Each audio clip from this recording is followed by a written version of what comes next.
Jesus assumiu também que a data do seu nascimento é também a data do início desta era.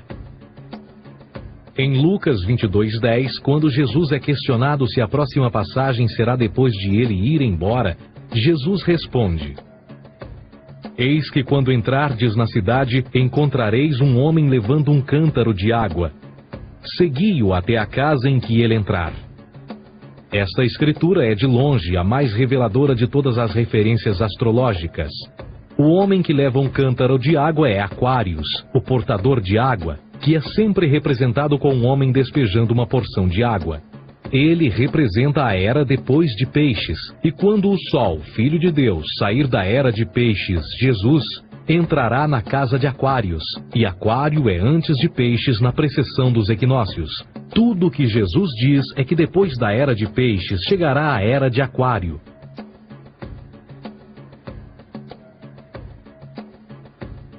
Agora todos já ouvimos falar sobre o fim do mundo. Deixando à parte o lado cartunista no livro de Apocalipse, a espinha dorsal nesta ideia surge em Mateus 28:20, onde Jesus diz: Eu estarei convosco até o fim do mundo, dos séculos em português. Contudo, na tradução inglesa da Bíblia, a palavra mundo está mal traduzida. A palavra realmente usada era aion, que significa era. Eu estarei convosco até o fim da era, o que no fundo é verdade. Jesus, como personificação solar de Peixes, irá acabar quando o Sol entrar na era de Aquário. Este conceito de fim dos tempos e do fim do mundo é uma má interpretação desta alegoria astrológica. Vamos dizer que aproximadamente 100 milhões de brasileiros acreditam que o fim do mundo está próximo. Além disso, o personagem de Jesus, literalmente e astrologicamente um híbrido, só demonstra o quão plágio do deus Sol Horus do Egito, Jesus é. Por exemplo, inscrito há 3.500 anos atrás, nas paredes do templo de Luxor, no Egito, estão imagens da Enunciação, da Imaculada Concepção, do nascimento e da adoração a Horus. As imagens começam com o anúncio à Virgem Ísis de que ela irá gerar Horus, que Nefe, o Espírito Santo, irá engravidar a Virgem, e depois o parto e a adoração, e que é não mais do que o milagre da concepção de Jesus. Na verdade, as semelhanças entre Horus e Jesus são flagrantes.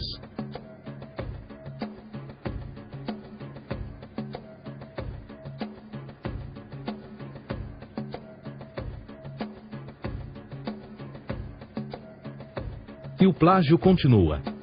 A história de Noé e da sua arca é tirada diretamente das tradições. O conceito de dilúvio é presente em todas as antigas civilizações, em mais de 200 diferentes citações em diferentes períodos e tempos. Contudo, não será preciso ir muito além da fonte pré-cristã para encontrar a epopeia de Gilgamesh, escrita em 2600 a.C.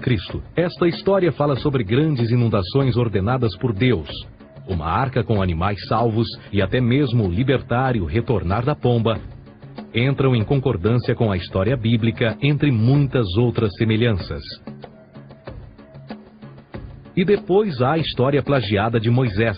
Sobre o nascimento de Moisés, disse que ele foi colocado numa cesta de cana e lançado ao rio para evitar um infanticídio. Ele foi mais tarde salvo pela filha de um rei e criado por ela como um príncipe. Esta história do bebê numa cesta foi retirada do mito de Sargão de Acade por volta de 2250 a.C. Depois de nascer, Sargão foi posto numa cesta de rede para evitar um infanticídio e lançado ao rio. Foi depois salvo e criado por Aqui, uma esposa da realeza Acádia. Além disso, Moisés é conhecido como legislador, portador dos 10 mandamentos e da lei mosaica. Contudo, a ideia de a lei ser passada de um deus para um profeta numa montanha é também antiga. Moisés é somente um legislador numa longa linha de legisladores na história mitológica. Na Índia, Manou foi o grande legislador. Na ilha de Creta, Minos ascendeu ao monte Ida, onde Zeus lhe deu as leis sagradas. Enquanto que no Egito, Moisés tinha nas suas pedras tudo o que Deus lhe disse. E no que diz respeito a estes 10 mandamentos, foram retiradas a papel químico do feitiço 125 do Livro dos Mortos do Antigo Egito. O que é que o Livro dos Mortos dizia? Eu nunca roubei, tornou-se tu nunca roubarás. Eu nunca matei, tornou-se nunca matarás. Eu nunca menti, tornou-se nunca levantarás falsos testemunhos. E por aí adiante. A religião egípcia é, no fundo, a base fundamental para a teologia judaico-cristã. Batismo, vida após a morte, julgamento final, imaculada concepção, ressurreição, crucificação, a arca da aliança, circuncisão, salvadores, comunhão sagrada, dilúvio, Páscoa, Natal, a passagem e muitas outras coisas e atributos são ideias egípcias, nascidas muito antes do cristianismo ou judaísmo. Justin Martyr, um dos primeiros historiadores e defensores cristãos, escreveu: quando nós, cristãos, dizemos que Jesus Cristo, nosso Mestre, foi produzido sem união sexual, morreu e ressuscitou e ascendeu aos céus, nós não propomos nada de muito diferente do que aqueles que propõem e acreditam tal como nós, nos filhos de Júpiter.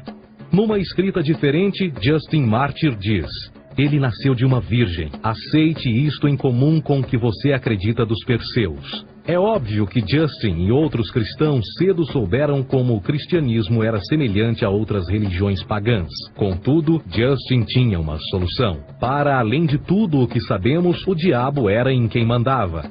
O diabo teve a ambição de chegar primeiro que o Cristo e criou essas características para o mundo pagão. Fundamentalist Christianity, fascinating. These people actually believe the world is 12,000 years old. Swear to God. I actually asked one of these guys, okay, dinosaur fossils. He says, dinosaur fossils? God put those here to test our faith.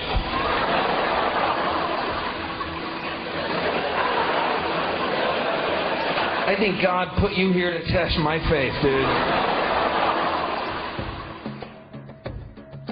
A Bíblia não é nada mais do que um híbrido literário astroteológico, tal como todos os mitos religiosos que os antecederam. De fato, o aspecto da transferência de atributos e umas personagens para as outras é facilmente reconhecida no próprio livro em si. No Antigo Testamento há a história de José. José era um protótipo de Jesus. José nasceu de um milagre, Jesus nasceu de um milagre. José tinha 12 irmãos, Jesus tinha 12 discípulos. José foi vendido por 20 pratas, Jesus foi vendido por 30 pratas. Irmão Judá sugere a venda de José. O discípulo Judas sugere a venda de Jesus. José começa os seus trabalhos aos 30, Jesus começa aos 30 também. Os paralelismos continuam. Além disso, haverá algum registro não bíblico da existência de mais alguém chamado Jesus, filho de Maria, que viajou com 12 seguidores e curou pessoas?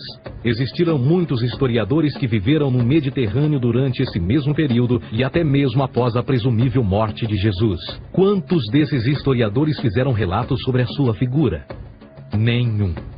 Porém, para sermos justos, não significa que os defensores da existência de Jesus nunca tenham reclamado o contrário. São particularmente 4 referidos como pioneiros sobre a teoria da existência de Jesus: Plínio o Jovem, Suetônio e Tácito. Cada uma das suas máximas consiste apenas em algumas frases em que, na melhor das hipóteses, se refere a Christus ou Cristo, e que na realidade não é um nome, mas sim uma titulação. A 4ª fonte é Joséfo, cujos documentos ficou provado terem sido falsificados séculos atrás e, para infortúnio da humanidade, por muitos ainda visto como verdadeiros. Poderá alguém ter se aproveitado das ideias renascer dos mortos, a ascensão ao reino dos céus e a prática de milagres e que a partir daí tenha começado a surgir nos registros históricos? Não, porque uma vez pesadas as evidências, há grandes probabilidades da figura conhecida como Jesus nunca sequer ter existido.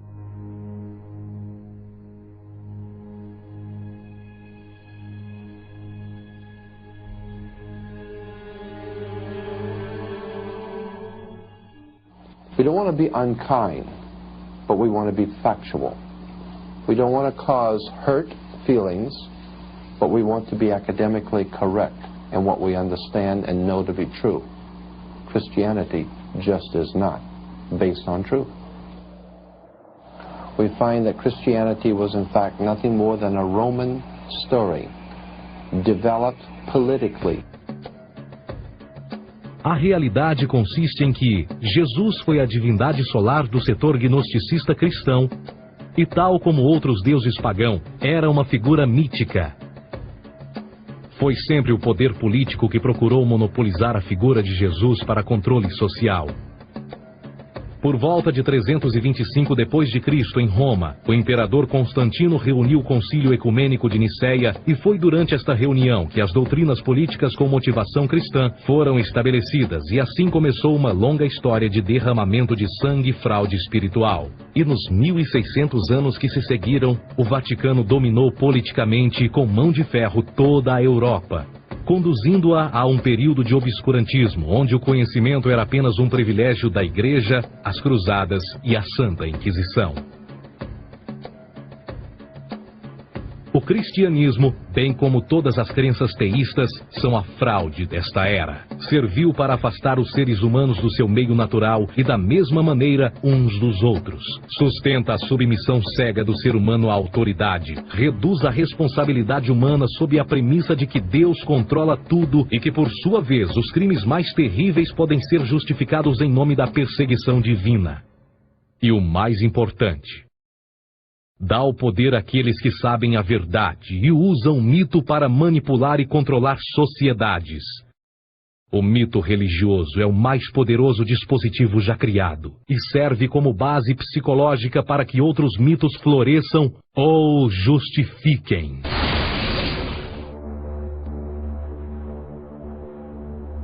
A myth is an idea that, while widely believed, is false. In a deeper sense, in the religious sense, a myth serves as an orienting and mobilizing story for a people. The focus is not on the story's relation to reality, but on its function. A story cannot function unless it is believed to be true in the community or the nation. It is not a matter of debate. If some people have the bad taste to raise the question of the truth of the sacred story, the keepers of the faith do not enter into debate with them. They ignore them or denounce them as blasphemers.